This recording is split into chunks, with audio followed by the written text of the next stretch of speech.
All right, let's dive in. Number 7, Steven Callahan, 76 Days Alone in the Atlantic.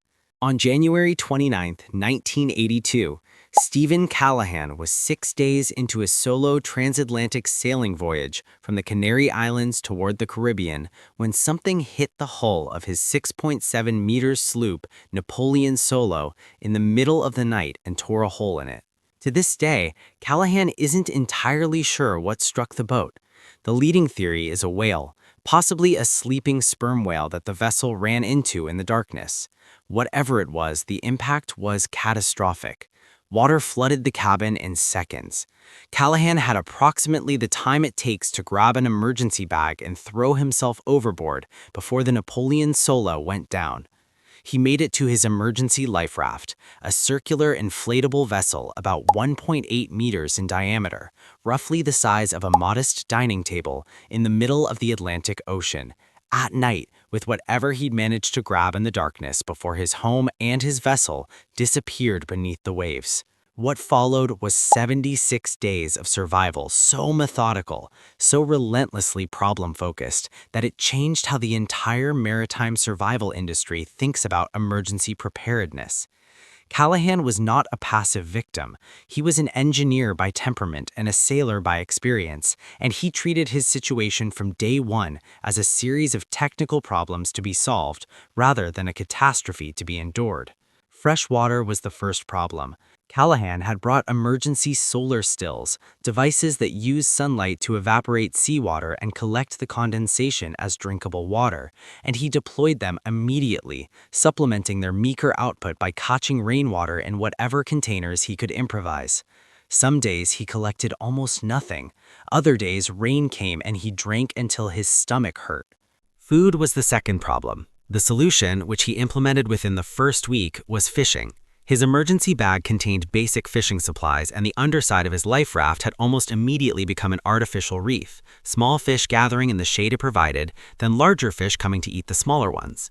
Callahan ate raw fish for 76 days, not grilled, not seasoned, not prepared in any way, raw, every day for over 2 months.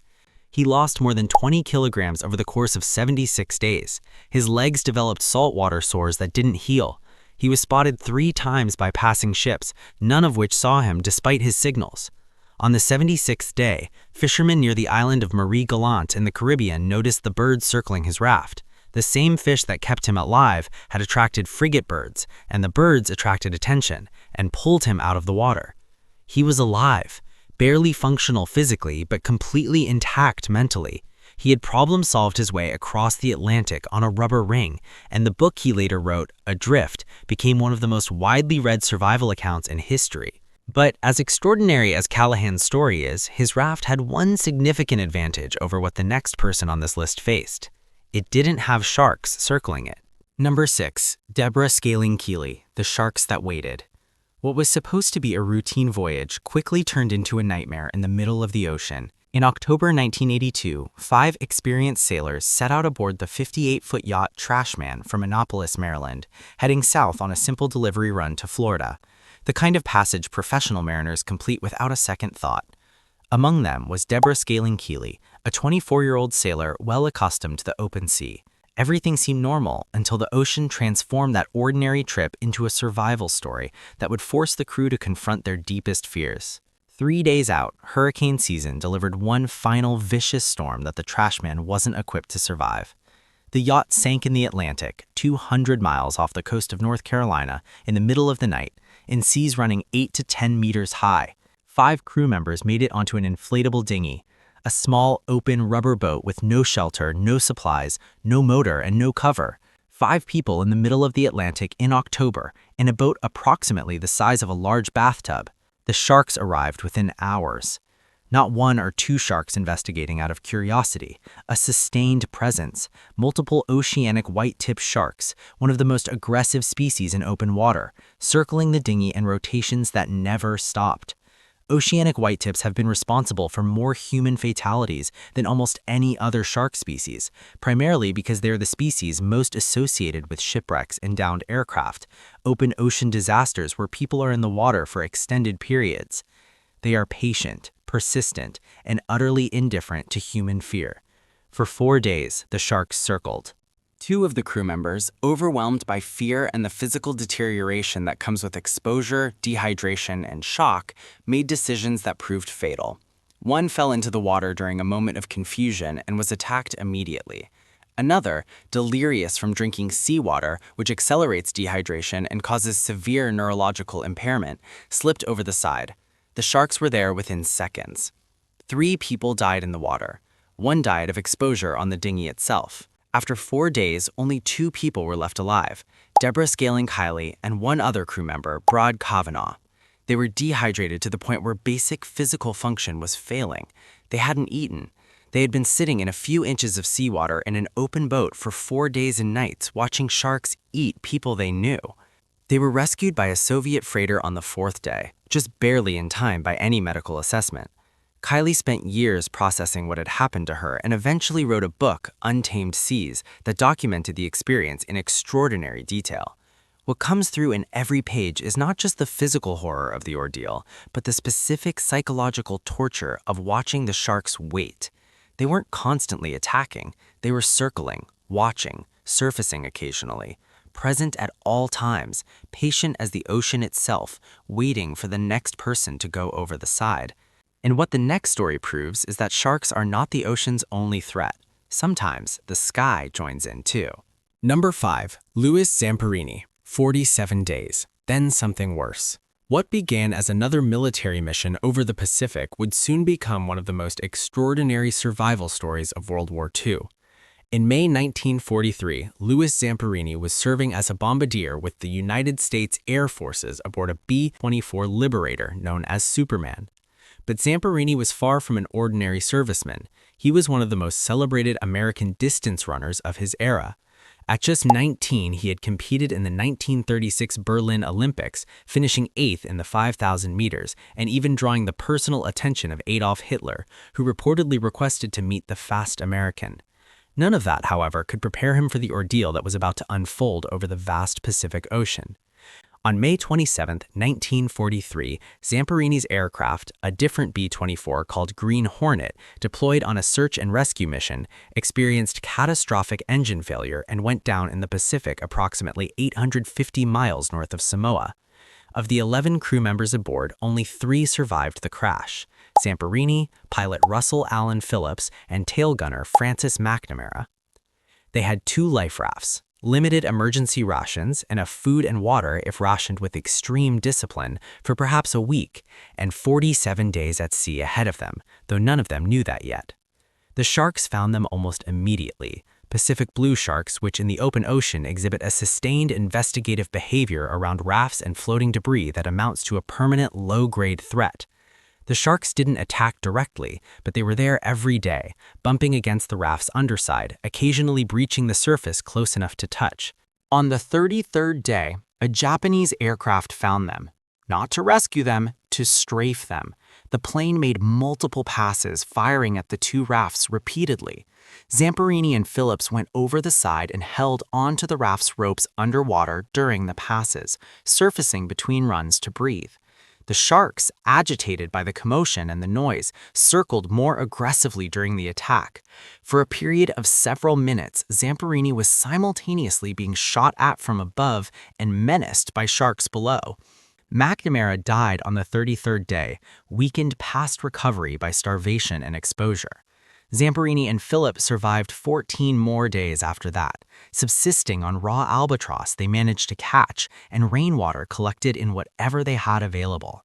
On the 47th day, they were picked up by a Japanese naval vessel. They had survived the ocean. What came next, 3 years in Japanese prisoner-of-war camps under the supervision of a guard the prisoners called the Bird, who selected Zamperini specifically for sustained, systematic psychological and physical abuse, is a different kind of survival story. Zamperini survived that too. He died in 2014 at the age of 97. His story was told in Laura Hillenbrand's book, Unbroken, and a subsequent film. The ocean got 47 days with him. It wasn't enough. Number 4.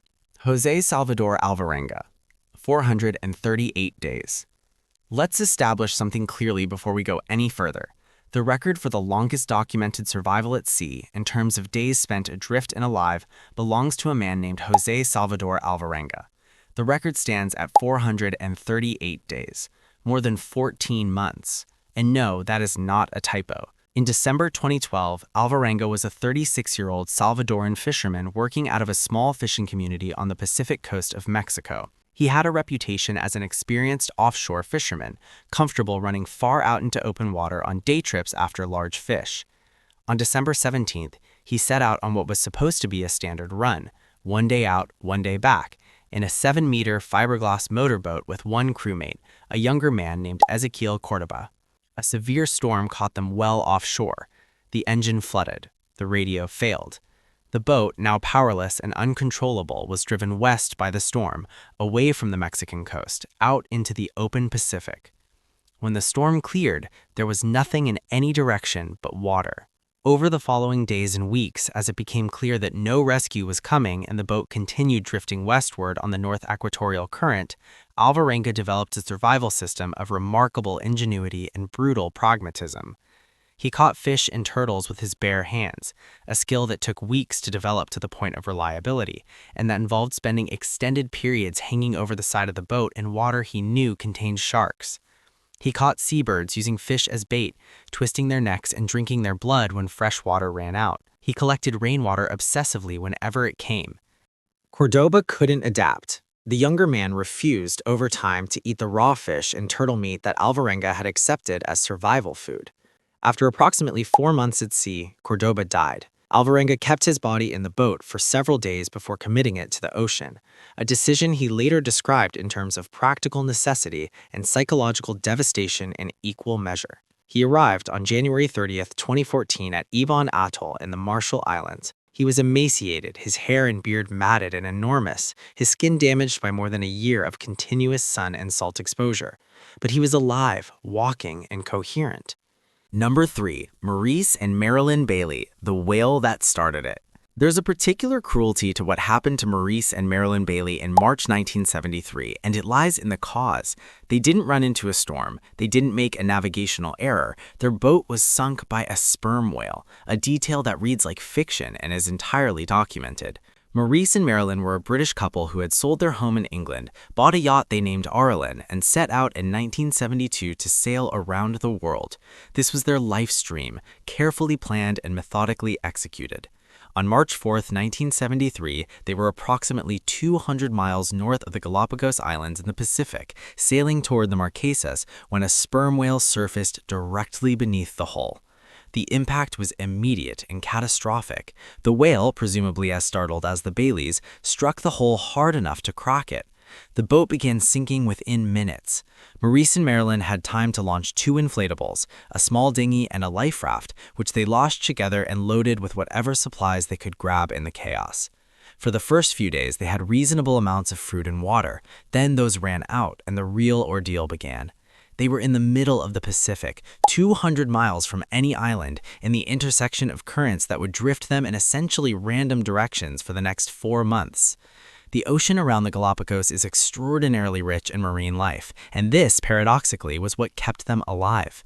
Green sea turtles were abundant in those waters in 1973, and the Baileys developed techniques for catching them from the raft, killing them quickly, and using every part of the animal. The blood for hydration when rain was scarce, the meat and organs for nutrition, the shells and bones for tools. Over 117 days, they caught 78 turtles and an enormous number of fish. Shipping lanes crossed their drift area, and they were spotted by several vessels, but not stopped for. On June 30th, 117 days after the whale sank Orlen, a Korean fishing vessel finally spotted their signals and pulled alongside. Both Baileys were alive. Both were, according to the medical examination that followed, extremely close to not being. Maralyn Bailey died of unrelated causes in 1983. Maurice lived until 2002. They remained married, and by all accounts, they spent the rest of their lives with a perspective on ordinary daily comfort that most people will never develop. Number 2. Poon Lim, 133 days and a record that stood for decades. On November 23, 1942, a British merchant vessel called the SS Ben Lomond was sailing through the South Atlantic approximately 565 miles off the coast of Brazil when a German U-boat found it. 2 torpedoes. The ship went down in 2 minutes. Of the 55 crew members aboard, 1 survived to be rescued. His name was Poon Lim. He was 25 years old, a Chinese merchant seaman from Hainan Island serving as a second steward. He spent 133 days alone on a wooden life raft in the Atlantic Ocean and was eventually rescued in better physical condition than almost any other long-term survival case in maritime history. The 133 days were not accidental survival. They were engineered survival, a systematic, inventive, relentlessly practical campaign to stay alive that maritime historians and survival experts have studied ever since as one of the most remarkable examples of human ingenuity under extreme duress. The raft he found himself on had standard emergency supplies, some food, some water, flares, a flashlight. These lasted the first few weeks. When they ran out, Poon Lim rebuilt his survival system from the raft itself. He pulled copper wire from the flashlight and bent it into fish hooks. He used canvas from the raft's covering to make a rain-catching funnel and a bag for storing water. He caught seaweed and used it to attract small fish, then caught those fish to attract larger ones. He was spotted 3 times by ships and aircraft that either didn't see him or couldn't stop, including once by a U.S. Navy patrol aircraft that circled overhead and then left for reasons Poon Lim never fully understood. Each time he was not rescued, he returned to the work of staying alive with what surviving accounts describe as complete emotional equanimity. There's no record in any interview or written account of him expressing bitterness about the ships that passed. He simply noted it and kept going. On April 5, 1943, Brazilian fishermen spotted him about 10 miles off the coast of Suriname and pulled him aboard. He was thin, sunburned, and weak, but he was able to walk off the vessel. The medical team in Belém, Brazil, where he was taken for examination, found him in what they considered remarkable condition for someone who had been alone at sea for 133 days. The record he set, 133 days, the longest solo survival at sea at the time, stood as the official record for decades, eventually eclipsed only by Alvarenga's 438-day drift. Number 1. Juliane Koepcke. She fell from the sky. On December 24, 1971, Christmas Eve, Lanza Flight 508 departed Lima, Peru, carrying 92 passengers and crew toward the city of Puyalpa in the Amazon basin. Among the passengers were 17-year-old Juliane Koepcke and her mother, Maria. They were flying to spend the holidays with Juliane's father at the biological research station he ran in the jungle. The flight entered a severe thunderstorm over the Peruvian Amazon approximately 25 minutes after takeoff. Lightning struck the right fuel tank. The aircraft broke apart at approximately 3,000 meters altitude. Juliane Koepcke fell from the sky, still strapped into her seat. She was found 11 days later by a group of local loggers walking out of the jungle, injured, covered in insect bites and open wounds. She was the only survivor of Lanza Flight 508. 91 other people died. How did she survive the fall? The seat she was strapped into, investigators later determined, was in a row that separated from the main fuselage during the aircraft's disintegration. The row went into a spiral freefall, the same aerodynamic principle that causes a maple seed to auto-rotate as it falls, slowing the descent significantly. The dense jungle canopy below acted as a final cushion, absorbing the last of the kinetic energy across multiple layers of vegetation before the seat section reached the ground. She hit with enough force to suffer a broken collarbone, a deep gash on her right arm, a concussion, and severe swelling in one eye. For 11 days, she walked through the Peruvian Amazon, wading in water to avoid insects and snakes, treating her arm wound with whatever she could find, eating the minimal food she encountered. The water she traveled through was the same water that harbors caimans, electric eels, piranhas, and candy roo. She moved through it every day because the alternative was standing still in the jungle, and standing still meant dying. On the 11th day, she found a logger's shelter on the bank of the river she'd been following, with a boat moored outside. She waited. The next day, 3 loggers returned to the shelter and found her. They treated her wounds, removed the larvae from her arm, and transported her by boat to the nearest medical facility, a journey that took several more hours along the river. What separates Juliane's story from every other entry on this list isn't just the fall, though the fall is obviously insane. It's the combination. The fall, then 11 days in the Amazon, then the river travel, then the loggers. She fell from 3,000 meters on Christmas Eve, alone in the Peruvian jungle at 17 years old. And she walked out. And there you have it, 7 real castaways who defied death, from desperate days drifting on fragile rafts to survival stories that stretched across months in the open ocean. If you enjoyed this deep dive into humanity's most extreme battles against the sea, make sure to subscribe and turn on notifications so you don't miss what's coming next. Drop a comment below and tell me which of these survival stories shocked you the most. I'd love to read your thoughts. Want more chilling maritime mysteries? Click the video on screen now, where we explore 7 encounters that suggest sea monsters might be more than legend. Trust me, some of these cases will completely change the way you look at the ocean. Thanks for watching, and remember, the sea can be both a lifeline and a nightmare, and sometimes surviving it is the greatest adventure of all.